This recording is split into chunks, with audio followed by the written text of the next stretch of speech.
The movie unfolds in the year 2071 in the city of Moscow. The surroundings depict how the planet Earth has greatly suffered from the intergalactic war fueled by Cherno, an evil scientist who dreams of conquering the entire universe. He is regarded as the most dangerous prisoner, turning his experiments as weapons that threaten lives. 20 years after the war, the humans, also known as earthlings, still face hardships and struggle to sustain their basic needs. Anton, a young male earthling, waits in a long line of humans to refill his water supply when a mysterious figure from the shadows intentionally manipulates a metal pole to collapse from behind him. Anton manages to evade the falling pole, but it creates a commotion in the area. The humans in line stare at him in dismay, accusing him of being plagued by bad luck out of the annoyance at the continuous accidents involving him. Meanwhile, the mysterious figure who turns out to be Cherno's daughter, Valia, reports back to her father in his gigantic spaceship turned prison. Valia's consistent failed attempts to stimulate Anton's DNA upsets Cherno. His latest invention, called the protogene, a combination of unique cells, is about to run out. The last remaining protogene is revealed to be within Anton's DNA, and it serves as the only key to his freedom. As a result, Cherno continually pressures her to keep on pursuing Anton and kill him for good, to which Valia feels heavily burdened. While Cherno's prison resides in the Earth's deep underground, another huge spaceship hovers right above it inside the city. This spaceship is displayed as a dandelion-shaped stadium that caters to a high-risk flying sport known as Cosmoball. In this sport, intergalactic teams of 4 must kick the destructive ball of energy called Wave Eater 5 times to open their opposing team's goal and score a point. 3 gifted humans, Fan, Natasha, and Pelly, make up the team Earthlings, in which they all skillfully strike their opponent's goal open amidst being outnumbered. The game is broadcasted everywhere above the skies of the Earth in big holographic scenes, serving as the humans' greatest source of entertainment. On the contrary, Anton is frustrated at the impact brought by Cosmoball to the humans. He calls them out for being too immersed in a game when there are far better things to focus on, such as getting a job and dealing with hunger. Back in the stadium, the Earthlings and their current opponent, the Sarusians, both succeed at opening their opposing goal zones. Stan, a star player of the Sarusians, strikes a goal and they take the lead against the Earthlings by 1. In fact, the Wave Eater is one of Cherno's inventions. In the midst of transporting another Wave Eater to the playing field, Cherno successfully intercepts the transfer and instead tosses the wave towards the machines. A few machines smash to bits, severely injuring the guards in the process. This urges Bello, the head of the Galactic Cosmoball League, to momentarily halt the game and inform the players about the sudden technical difficulty. The guards regain control of the Wave Eater, and the game resumes as soon as the ball reaches the playing field. Though the game ends in a draw, it is the first time in history that the Earthlings triumphantly make their way to the finals, earning a loud cheer from the human spectators in and out of the stadium. Cherno, on the other hand, shouts in anguish at the sight of his creation turning into lumps of rock. The night emerges and Anton comes home to his sick mother. He finds out that his mom has been lying about her medical supply and pretends to be fine. Anton rushes to the pharmacy, where he comes across a young woman named Anya. The two of them break into the pharmacy to steal some food and medical supplies, but the alarm immediately catches the attention of the police. 2 police officers, led by Captain Vasily, catch up to them. Anton pretends to surrender alone and distracts the officers while Anya remains hidden. He manages to create an opening by distracting them and is able to run away. Just then, Anton runs and crashes onto a rushing vehicle, causing him to shout in panic. Vasily checks the front of the truck only to find nothing else but the stolen medicine spilled all over the floor. They leave the place in confusion, while Valia, who has effectively concealed herself as the driver of the truck, grins in satisfaction. Later, it is revealed that Anya is also Valia, who has been following Anton all this time. Anton's fear has activated the protogene and his teleportation ability for the first time, as he teleports uncontrollably a few miles away from his previous location. Disguised as Anya, Valia lures Anton to her basement and captures his attention through their common interests, such as their shared dislike for Cosmoball and their desire to help their sick parents. Anton listens intently, oblivious of why Anya pulls a few strands of his hair to collect a portion of the protogene from his DNA. Anya brings the hair strands to her father. However, the protogene barely responds because of the inadequate amount.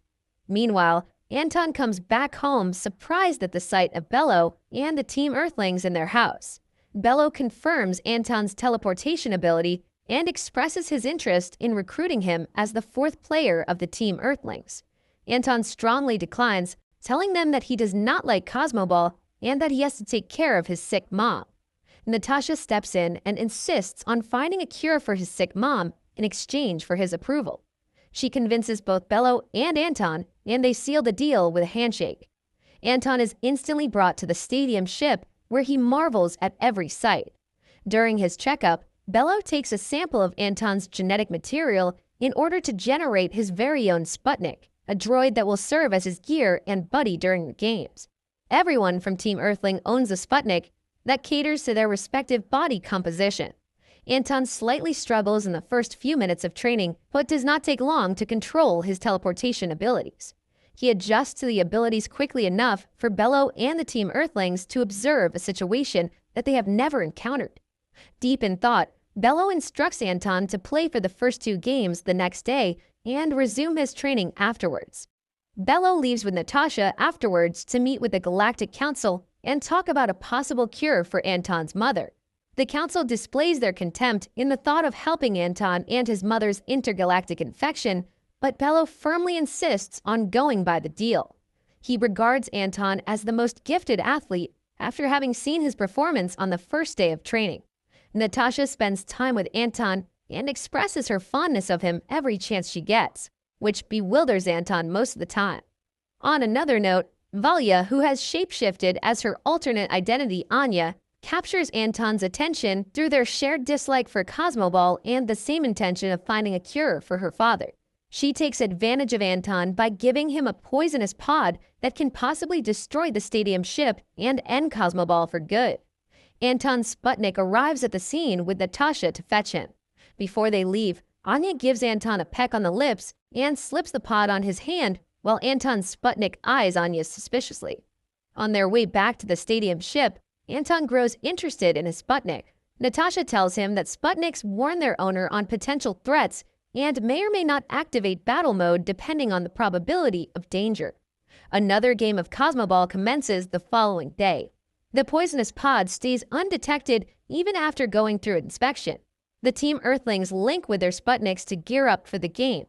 Anton, who is warily holding the poisonous pod in his hand, gets it stuck beneath his glove. Anton talks to his Sputnik and removes the glove, and Anton uses his hand to squeeze the poisonous pod, and its sap spreads across the stadium ship's floor.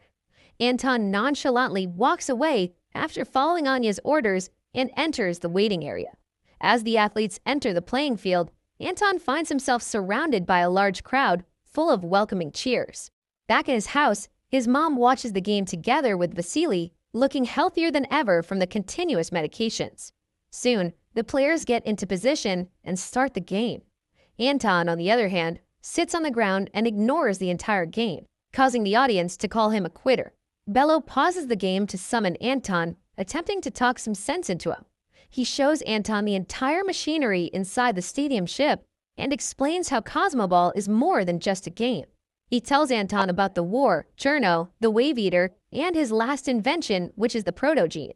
Ultimately, he says to Anton that being an athlete allows him to give his fellow Earthlings something to hope for amidst their current situation. Anton eventually realizes the repercussions of his action and runs back to retrieve the poisonous pod that he dropped, only to find that it has already seeped into a portion of the ship's stadium.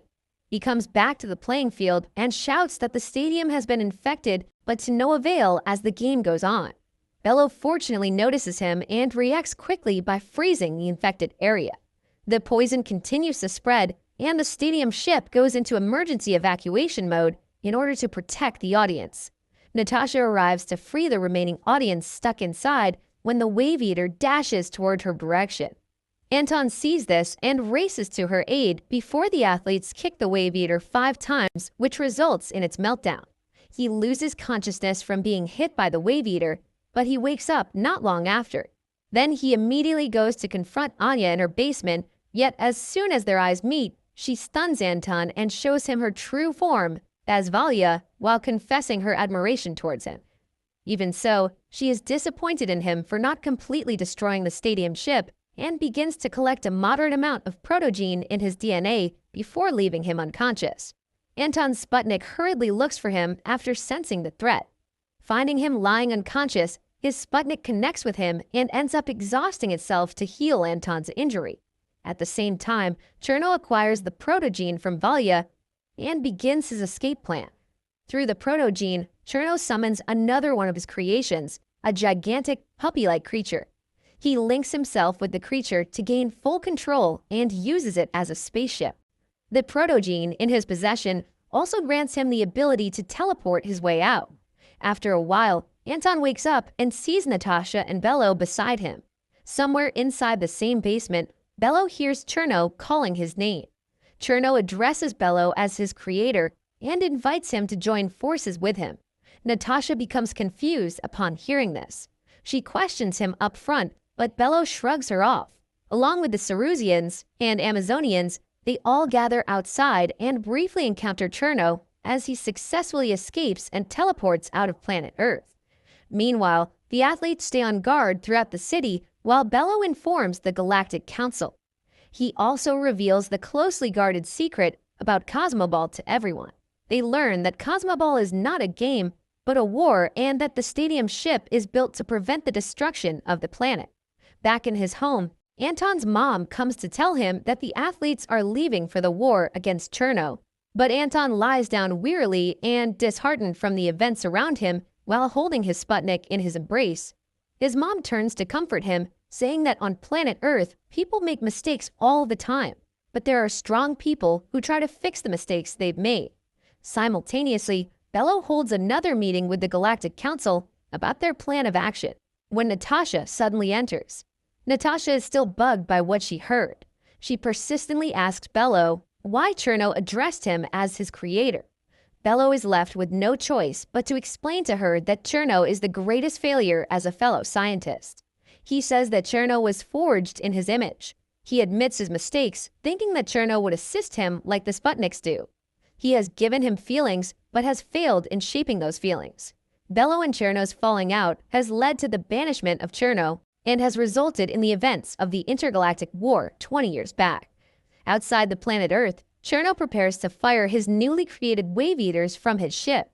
He reunites with Valya, instructing her to prevent the athletes from leaving the Earth as long as she can. The huge battle ensues immediately after Cherno sends a succession of wave eaters to the surface of Earth. At the same time, Fan, Peli, along with the members of the Cerusians and Amazonians, spread out in different positions outside the city in anticipation.